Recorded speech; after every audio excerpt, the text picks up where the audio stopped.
আসসালামু আলাইকুম, কেমন আছেন আপনারা সবাই? অনেকদিন কোনো কুকিং ভিডিও শেয়ার করা হয়নি, ভাবলাম আজ একটা কুকিং ভিডিও শেয়ার করব। আসলে অনেক ব্যস্ততা ও অসুস্থতার কারণে শেয়ার করতে পারিনি, এডিট করতে অনেক সময় লাগে।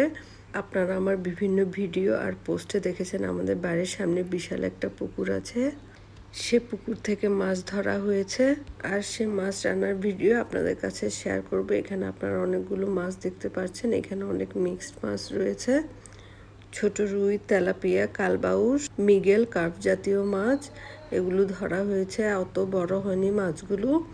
মাছ কাটার ভিডিওটা আপনাদের সাথে শেয়ার করতে পারিনি।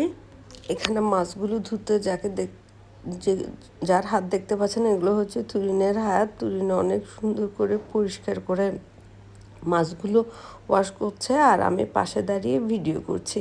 আমার কাছে মনে হয় মাছ ধোয়াটা আসলে অনেক কঠিন কাজ।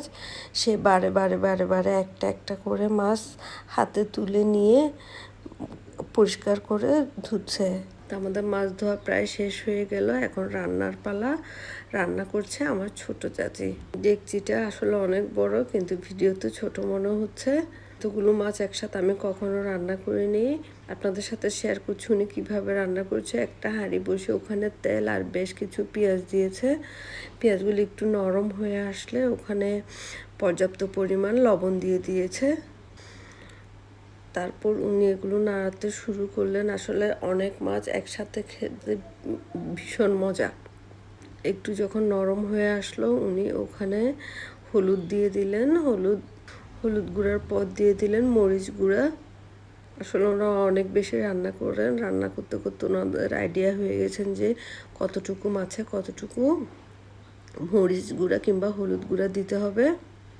তারপর একটু পানি দিয়ে আস্তে আস্তে কষাতে লাগলেন। ওনাদের কাছ থেকে শিখেছি যত কষানো হবে রান্না তত মজা হয়। সাথে দিয়ে দিলেন টমেটো আর কাঁচামরিচ। কাঁচামরিচগুলো কিন্তু আমাদের গাছের কাঁচামরিচ। আমরা দেখতে পাচ্ছি মোটামুটি কষানো হয়ে গেছে, তেল ভেসে উঠেছে।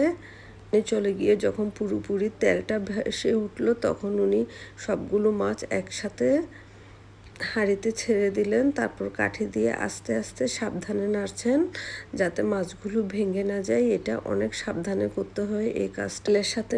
বেশ কিছুক্ষণ মাছগুলো কষানোর পর উনি অল্প পানি দিলেন। এই পানিতে মাছটা সিদ্ধ হয়ে আসবে। আসলে মাছ রান্না করতে অত বেশি সময় লাগে না, প্রতিটা মাছের ভেতরে যাতে মশলা ঢুকতে পারে সেজন্য উনি কাঠি দিয়ে আস্তে আস্তে ভেতর দিয়ে মাছগুলো ঢুকিয়ে দিচ্ছেন। আরও কাঁচামরিচ কম হয়েছে সেজন্য আরও কয়েকটা কাঁচামরিচটা উনি ডেকচি নাড়া দিয়েছেন। তারপর যখন হয়ে আসলো তারপর এর মধ্যে বিলেতি ধনেপাতা এগুলো আমাদের গাছের দিয়ে ঢাকনা দিয়ে দিলেন। এরপর আবারও ঢাকনি তুলে পর্যাপ্ত পরিমাণে হয়েছে কিনা দেখলে আলহামদুলিল্লাহ মাছটা ভীষণ মজা হয়েছে।